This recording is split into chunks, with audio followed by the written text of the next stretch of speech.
बिस्मिल्लाहिर्रहमानिर्रहीम अस्सलाम वालेकुम वरहमतुल्लाहि वबरकातुहू। ये वीक कैंसेरियन का कैसा गुजरेगा 13 दिसंबर से लेके 18 दिसंबर 2020 तक की मैं बात करूंगा कि ये वीक कैंसेरियन का कैसा गुजरेगा, किन मामलात में इनको एहतियात बरतनी है, इसलिए कि इस वीक के अंदर बहुत ज़्यादा चेंजिंग आ रही है। एक तो सूरज ग्रहण भी है और ज़ोहल भी चेंज हो रहा है इनके 7th हाउस से इनके 8th हाउस में।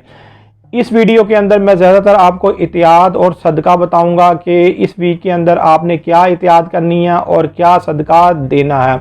और उससे पहले अगर जिन लोगों को अपनी डेट ऑफ बर्थ नहीं पता वो अपने नाम के हरूफ से भी जान सकते हैं। अगर पहले आपके नाम के पहले हरूफ हे और हे हैं तो आप भी कैंसेरियन है। उससे पहले जिन लोगों ने अभी तक मेरे चैनल को सब्सक्राइब नहीं किया उन लोगों से गुजारिश है चैनल को सब्सक्राइब कर लें, साथ ही बेल आइकन को पुश कर दें ताकि मेरी आने वाली हर वीडियो आप तक आसानी से पहुंच सके। वीडियो को शेयर लाइक कमेंट लाजमी करें ताकि हमारी टीम की हौसला अफजाई हो सके। ग्रहण जो आपके 6th हाउस में पड़ रहा है, जो आपकी बीमारी का घर है, जो आपकी मुलाजिम और मुलाजमत का घर है और जो आपके कारोबार का घर है। कारोबार का घर वैसे 10वां भी होता है और कारोबार का घर छठे घर से भी गिना जाता है। यहाँ पर मजमूई सूरत हाल इसलिए बनी होगी कि जो मून है, जो आपका हाकिम सितारा, वही आपके छठे घर में है और वो आपके दूसरे घर के हाकिम सितारे के साथ ग्रहण की सूरत हाल में आपके छठे घर में इस दफ़ा आ रहा है। तो जब ये इस दफ़ा ये छठे घर में पड़ेगा तो आपके माली तौर पर भी हालात और आपके ज़ाती हर मामले के ऊपर ये सूरज ग्रहण असर करेगा। ये उन लोगों को ज़्यादा असर करेगा कि जो 23 दर्जे दकिये की पैदाइश हैं या उनके सितारे 6th हाउस में इस दर्जे के ऊपर पड़े या इस दर्जे के करीब पड़े हैं, उन लोगों को बहुत ज़्यादा एहतियात बरतनी है। लेकिन मैं यहाँ पर सबको ही कहूँगा कि आप सदका ज़रूर निकालें। एक ग्रहण होने से पहले सूरज ग्रहण का सदका निकालें, किसी भी सुर्ख कलर की चीज़ का सदका निकालें या गोश्त का सदका निकालें। अगर आपने गोश्त का सदका देना है तो आधा किलो गोश्त का सदका दें, आप ग्रहण की नहूसत से बच जाएं। और एक सदका आप लाजमी और निकालें, एक सदका आप लिक्विड का निकालें, दूध का निकालें, चाहे एक पाव के बराबर आप दूध सदका कर दें, वो सदका करें। आप मून की साथ के अंदर वो सदका करें और ये जो गोश्त का सदका करना है वो सन की साथ के अंदर आप सदका कर दें। अगर आपको सातों का नहीं पता लेकिन फिर भी आप ग्रहण होने से पहले ये 2 सदके ज़रूर करें।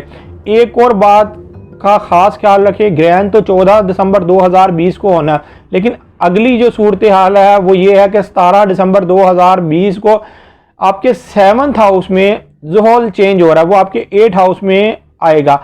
हालांकि वो इस साल भी आपके 8th हाउस में गया था और फिर ये वापस 7th हाउस में आ गया था, लेकिन अब ये जब के चला जाएगा आपके 8th हाउस में चला जाएगा तो उसके बाद 27 साल के बाद आपके 7th हाउस में ज़ोहल वापस आएगा। उससे पहले ज़ोहल ने नहीं आना। यहाँ पर एक और बात का ख़ास ख्याल रखें कि जब ज़ोहल चेंज हो रहा है आपके 7th हाउस में ज़ोहल की चेंजिंग हो रही है, ये 8th हाउस में जा रहा है। इसके चेंज होने से पहले भी आप एक सदका निकालें। ज़ोहल के चेंज होने से पहले आप ज़ोहल का सदका ज़रूर निकाल दें, इसलिए कि इससे पहले भी मैंने एक वीडियो बनाई हुई है। आप उस पुरानी वीडियो में जाके ज़ोहल का जो सदका बनता है जो आपको देना चाहिए वो 17 दिसंबर 2020 से पहले सदका दे लें इंशाअल्लाह ताला। उसके बाद जब ज़ोहल आपके 8वें घर में जाएगा तो उस तरह की मुश्किलात आपके लिए नहीं होंगी, आपकी मुश्किलात में कमी आ जाएगी। अगर आपने सदका नहीं दिया तो ये आपके 8वें घर में जाके आपके लिए बहुत से मामलात में परेशानी लेके आएगा, आपके हादसात लेके आएगा या आपके माली मामलात में भी परेशानी लेके आ सकता है। और जो 2.5 साल आपके गुजर चुके हैं, पुराने जो 2.5 साल गुजर चुके हैं जब ज़ोहल आपके 7th हाउस में आया था, तो अब वो 8th हाउस में अप्लाई हो जाएगा। जो आपके शरारती मामलात में अगर कहीं लड़ाई झगड़ा हुआ था या आपके मियाँ के साथ या आपकी बीवी के साथ ताल्लुकात ख़राब रहे थे तो यहाँ पर अलहदगी का भी सबब बन सकती है ज़ोहल के 8वें घर में आने की वजह से। तो इन मामलात से बचने के लिए ज़रूर सदका दें। इससे पहले मैंने एक वीडियो बना दी है, आप उस पुरानी मेरी वीडियो में जाके देख सकते हैं कि ज़ोहल चेंज होने से पहले किस चीज़ का सदका दें तो हम ज़ोहल की नहूसत से बच जाएँ।